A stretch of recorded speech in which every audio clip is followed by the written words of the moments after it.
Bismillah, alhamdulillah, wassalatu wassalamu ala rasulillah. In the name of Allah subhanahu wa ta'ala, the most compassionate, the most merciful, all praise and thanks are due to Him, and peace and blessings be upon His beloved Prophet Muhammad sallallahu alayhi wa sallam.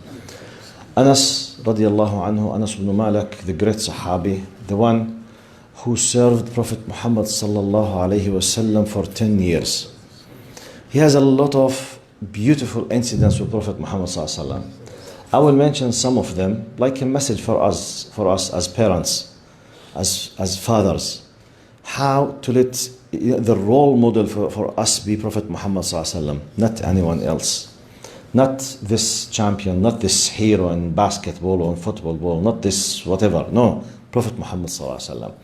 One of the great wisdom of Allah for the fact that He made the Prophet live 23 years as a prophet basically is to transfer the ethical rules and the principles into visualized practical actions to be seen, to be witnessed, and to have a role model so that you can imitate. One of the greatest lessons was one of my favorites as well, me. But Anas says, بعثني رسول الله صلى الله عليه وسلم something. He sent me, for something private. He was the servant of the leader of the Ummah. It's like the special high secretary for his private things. We use the word his servant, but actually we are talking about the leader of the Ummah. We are talking about the prophet of the Ummah. We are talking about the military and civil leader of the Ummah. So this servant is like general manager now in terms of the importance of the security of the information that he has. Okay, Prophet Muhammad ﷺ sent Anas as a young boy for something. Anas says, قال بعثني في حاجة في الوقت الذي كان يقيل فيه. In the time that he used to have like a short nap, we say, for a while, which is part of the sunnah, around the time of Dhuhr, just to have 10, 12, 15 minutes, just a short sleep, which is called nap. He says, he ba'athani in that time, I left him and I found the young kids playing in the street. So I knew that Prophet Muhammad is in a short sleep. So playing with the kids for a few minutes will harm no one. This is the thought of Anas. He said, فَبَيْنَا أَنَا مَعَ الصِّبْيِ أَلْعَبْ إِذْ بِرَسُولِ اللَّهِ صلى الله عليه وسلم يقف بيننا. He said, I took the decision, I started playing, I ignored Prophet Muhammad ﷺ commandments, doing whatever he was asking me to do. He did not mention, by the way, something private. He said, out of a sudden, I just saw Prophet Muhammad ﷺ standing between us. He did not go to sleep. He followed him for whatever reason. Can you imagine now? He's in a very private mission by the head of the state. And he's playing in the street. So put yourself in his place. You are expecting any type of attack of maybe in our language as normal human being, especially in the Arab culture, we start, insulting, cursing, Allah yakhud, Allah yajib, Allah yawaddi. Now, in our culture nowadays, especially the female sisters, may Allah forgive us, Allah yakhud, Allah yajibak, and we use, we swearing, we use a very tough words when someone breaks your commandments with something. So he was expecting something horrible. He said, فَمَا زَادَ. He did nothing more than, look what Prophet Muhammad ﷺ said. Now the situation, from a human angle, Anas deserves any kind you can imagine. Because he's breaking the commandment. He's not giving a serious, attitude to the privacy of Prophet Muhammad ﷺ. So he deserves. So it's like, it's like when I do something, look, oh my God, okay, I'm just waiting the hat to come. So I expect it. He said, فَمَا زَادَ. Look what Prophet Muhammad ﷺ did. He did say the salam first of all for the kids who are playing in the streets. Salamu alaykum. قال ثم نظر إلي وابتسم. That's it. Then he looked at me and he smiled. That's it. No one knows what happens.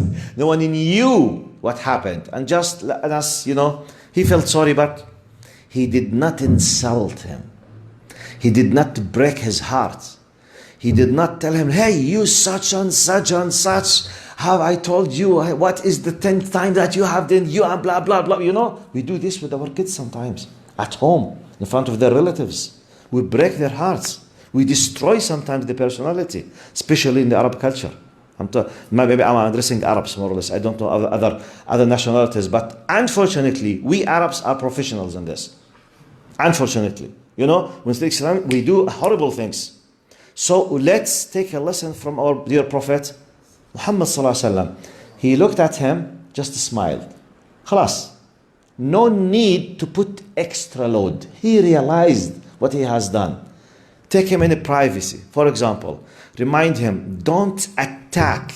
As we say, لا تكسر العظم. I mean, in our Jordanian accent, we break the bones. It's like a metaphor, as if you have broken his legs, which means, no, it's not the end of the world. Be a true lover as a father. Deal in a nice way, because this is not the end of the life. It's your role as a father or as a mother, if you have sisters. Basically, as I finish by this, many sisters, mothers, they keep reminding their kids that والله ما برضى عليكي أصلا النبي قال الجنة تحت أقدام الأمهات. You know, in the Arab culture, they use this proverb, الجنة تحت أقدام. It's not a hadith, by the way. It's not a hadith. It was not said by Prophet Muhammad sallam that the paradise is underneath the feet of a mother. It is a meaning that has been derived from a hadith. One of the Sahaba came to Prophet Muhammad sallallahu alaihi wasallam. He was asking Prophet Muhammad sallallahu alaihi wasallam the permission to go to jihad, and he told him that his mother is not satisfied with that. He wants him to stay with him. When Prophet Muhammad knew that he's the only son for her and she's desperately in need for him, he said, اذهبها فالزمها فإن الجنة ثمة قدمها. He said, went to her and stuck into her feet because the paradise is there. It's a metaphor, which means go and serve her, take care of her. She's desperately in need for you. So some scholars, some داعية, they derive the meaning. They say الجنة تحت أقدام الأمهات. Some mothers, they use this as an excuse. They curse, they insult, whatever. I will not make dua for you. I will ask Allah not to let you go to for the Jannah, whatever. I tell those mothers sometimes, because as we talk about birr al-walidain, let's talk about birr al-abna as well. You know, our kids, they need birr from us instead of saying these tough, hard words. So I tell them, I said, the status of the mother in Islam is not because of the biological birth. Because all شو معنى شو اسمه الثدييات؟ Mammals?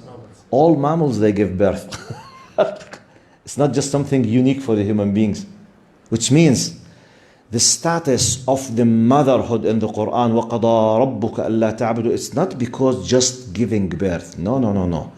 It's because of the attitude and the action and the patience and the love and the sacrifice that she pays for years and years. She deserves this status.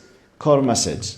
If really we would love to enjoy the status in the sight of Allah subhanahu wa ta'ala, we need to pay for that. We need to do an action. Our role model after the Quran is Prophet Muhammad sallallahu alayhi wa sallam. Jazakumullah khair. Assalamu alaikum wa rahmatullahi wa barakatuh.